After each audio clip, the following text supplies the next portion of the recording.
Okay, guys, so we are continuing with our Unit 7 in other movements. We've already finished talking about the gay liberation movement up to today, so now we're going to get into the Mexican American movement, which is known as the Chicano Movement. So this is similar to the Black Power movement. It's essentially a movement to empower the Mexican American community in the United States. They wanted a wide variety of things. They wanted to fight against stereotypes. They wanted to raise awareness for police brutality in communities like East Los Angeles and other areas where we saw large Chicano populations. They wanted farm workers' rights. We know that there is a large amount of Mexican Americans and Mexican immigrants who are living in the U.S. at the time working as farm laborers. They wanted better education for Chicano students, more voting, political rights, and restoration of land grants, specifically an area of land called the Aztlan, which is right here, you see, which is basically all of the land that is part of the United States now that used to be part of Mexico before the annexation of Texas and the Mexican-American War. So basically all the land that we would consider to be the Mexican cession plus Texas. They wanted, more land rights over this area, because you can see even today, this map's like up to 2012. You can see the highest concentration of Hispanic people in the United States still live in that area, which used to be Mexico.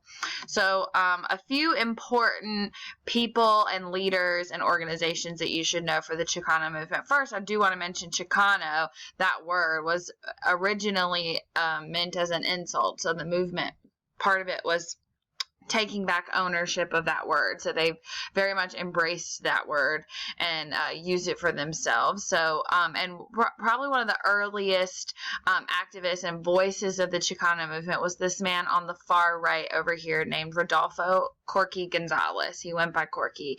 And he was a poet and an activist, and he organized the first ever youth conference for Chicano youth to get a grassroots, younger group getting involved here. And he wrote a poem called Yo Soy Joaquin. And in this poem, he talks a lot about what it means to be Chicano in the United States and like what the duality of your identity has come from, being part of the, enslaved heritage, being the native people of Mexico, and also from the heritage of the enslaver, the people of Spain, and then blending all of that and moving into the United States where there's an entirely different, perspective and culture blending there. So really talked about all of the positives and negatives of their ancestry, and then also all of the challenges that they face today. And people lived for this poem. They absolutely loved it. And Yo Soy Joaquin really became like a rally point for a lot of people because it really defined what a lot of people felt it meant to be Chicana. So this is going to help to launch his career in activism moving forward. And this poem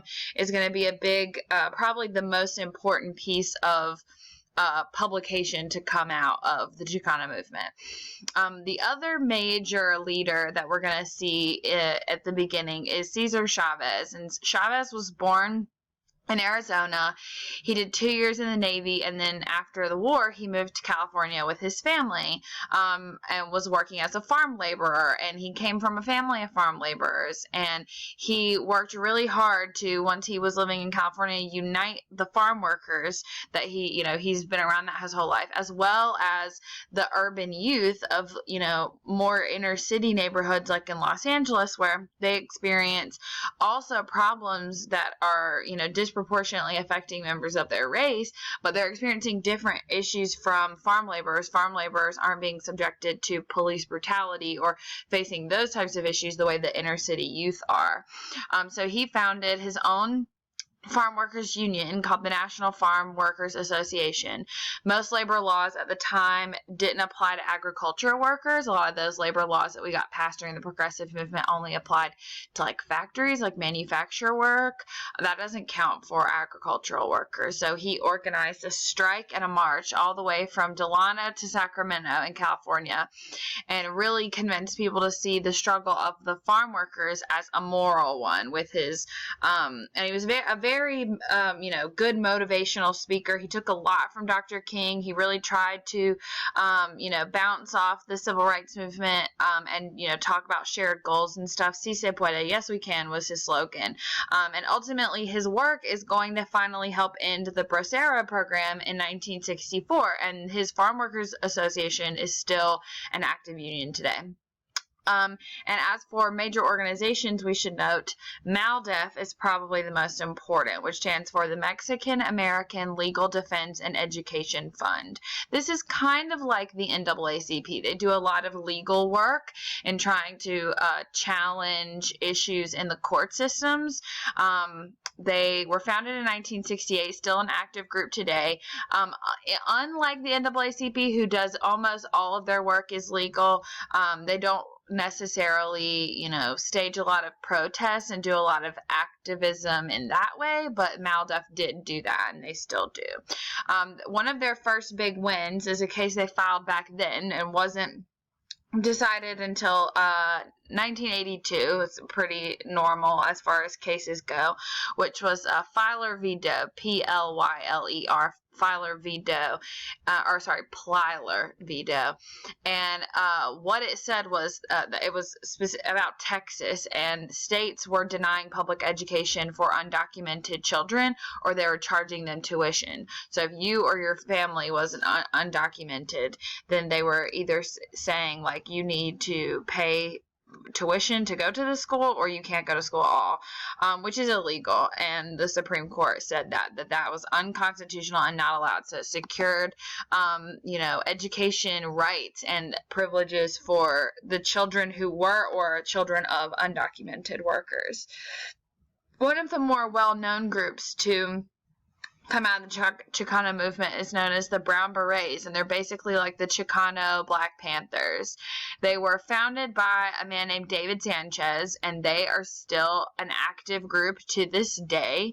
Their purpose was to support farm workers, educational reform, but the two biggest things that they worked on were police brutality and anti-war activism.